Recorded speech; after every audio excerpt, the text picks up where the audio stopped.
disappear? Like, who cares? Nobody cares, man. Seriously. Yo, and that's okay. That's life. That's life. I was playing a game with my 9-year-old son, John Leslie, and I beat him 10 straight games in a game called Connect 4. And finally, I said, John Leslie, I'm bored. I don't want to play you anymore. And I got up. I said, I'm ready to go to sleep now. John Leslie said, no, you can't go now, Dad. I said, why? He said, it's not over until I win. That was his attitude. John Leslie won, and he got up and he yawned, and he said, I'm ready to go to sleep now. And I'm saying to you, what if all of us took that attitude after we face a rejection and a no, or we have a meeting and no one shows up? Nobody believes in you. You've lost again and again and again. The lights are cut off, but you're still looking at your dream, reviewing it every day, and say to yourself, it's not over until I win. Everybody has a turn back moment. You have a moment where you can go forward or you can give up. But the thing you have to keep in mind before you give up is that if you give up, the guarantee is it will never happen. That's the guarantee of quitting, that it will never happen, no way under the sun. The only way the possibility remains that it can happen is if you never give up, no matter what. You had that third failure in a row. Did you think, I need to pack this in? Never. Why not? I don't ever give up. What is the common denominator of failure? Why are you failing? You never say because of me. Oh, it's the competition. It's the economy. It's the president. It's Congress. If you wake up tomorrow morning and blame your failure on someone or something else, you have no reason to change, do you? But if you woke up in the morning and looked in the mirror and said, I am failing because of me, the decisions that I make, the energy I put in, I'm not passing the blame.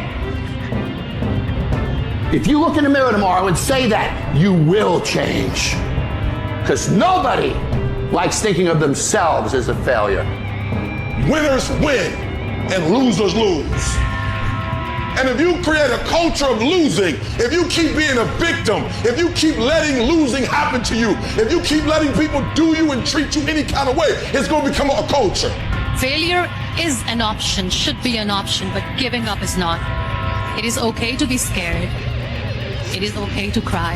The thing that I remember the most about my father, and I had him for 32 years, and I never look at it from a negative sense. Obviously, he murdered, but the thing that I do remember all the time, I think about him practically every day. For a person like myself who live in the spotlight and is so critical, the thing he's always said, take a pause before you make a decision and say, what if? And the purpose for saying what if is that whatever decision you make, always either going to have consequences. Take a negative and turn it into a positive. Don't be afraid to fail. The best news in today that sells is negative news. And not that I live in a box to where I'm afraid to do things. As my father says, the what if comment is to be able to deal with the consequences of what decisions you make. When things go wrong, we have a rule. It's okay to be negative, but not for more than 5 minutes. Give yourself 5 minutes, set your timer on your phone. You have 5 minutes to bitch, moan, complain, cry, vent, punch a wall, whatever. And after 5 minutes, you take a deep breath and say 3 really powerful words. Can't change it. And it's simply an acknowledgement that I can't change what's already happened. So there's no value in wishing it were different. Take ownership. Take ownership of everything in your world, the good and the bad. Don't make excuses. Don't blame any other person or any other thing. Take ownership of your mistakes. Take ownership of your shortfalls. Take ownership of your problems. And then take ownership of the solutions that will get those problems solved. Take ownership of your job, of your team, of your future, and take ownership of your life. As we we begin to elevate ourselves and not to follow the crowd, activating the thinker in us and disciplining and putting on hold the emotional part of ourselves. It's not easy, but through practice and practice and practice, practice makes improvement. You can always better your best. You can always go beyond anything that you have ever done. You'll never hit a state of perfection. You're always bigger than what you do. And so all you're looking for are new breakthroughs through practice and practice and practice. You'll get better and better and better. Something you should affirm to yourself every day. Repeat this, please. No matter how bad it is or how bad it gets, I'm going to make it.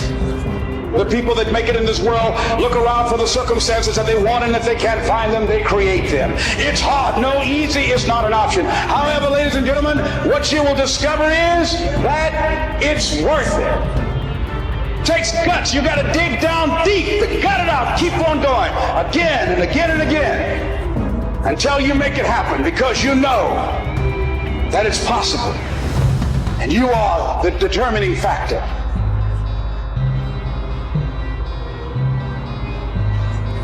The people in life that win play offense, not defense. Stop backing into everything. Stand up.